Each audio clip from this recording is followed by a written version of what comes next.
j'aimerais vous parler d'un petit article tout à fait éclairant.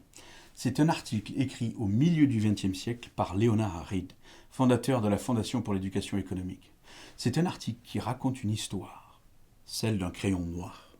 Il s'appelle Moi le crayon, I Pencil en anglais.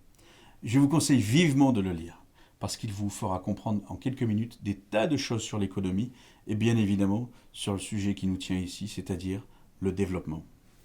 Leonard Read narre donc l'histoire d'un crayon noir. Le crayon nous explique qui sont ses parents, le bois de cèdre qui vient de Californie, la mine en graphite, la peinture, la gomme de caoutchouc. Mais ça ne s'arrête pas là, ce serait trop simple. Donc, qui sont les parents de ses parents et les parents des parents de ses parents? On trouve donc la scie, les camions et les cordes qui servent à couper les cèdres. Mais qui dit scie dit acier pour construire la scie. Et qui dit acier dit minerai de fer. Et qui dit minerai de fer dit mine. Et qui dit mine dit pelleteuse pour miner. Qui dit pelleteuse dit acier. Et qui dit acier encore dit haut fourneau, etc., etc., etc. Si le minerai est venu par bateau, il faut aussi de l'acier pour construire les bateaux. De même, qui dit bateau dit phare pour guider les bateaux. Et qui dit phare dit briques et autres matériaux de construction pour construire le phare. Et qui dit briques, etc., etc., et ça continue. Vous l'avez compris, les ramifications familiales du crayon sont juste incroyables.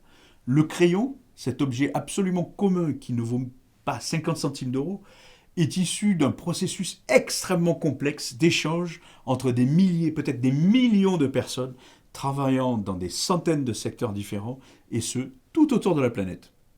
Et tout ça sans que personne ne soit aux commandes pour manager entièrement le processus du début jusqu'à la fin. Tout ça sans que j'ai besoin, au moment où j'achète le crayon, de savoir tout ça. C'est un véritable miracle en somme. Sans plaisanterie. C'est un miracle quand on y pense.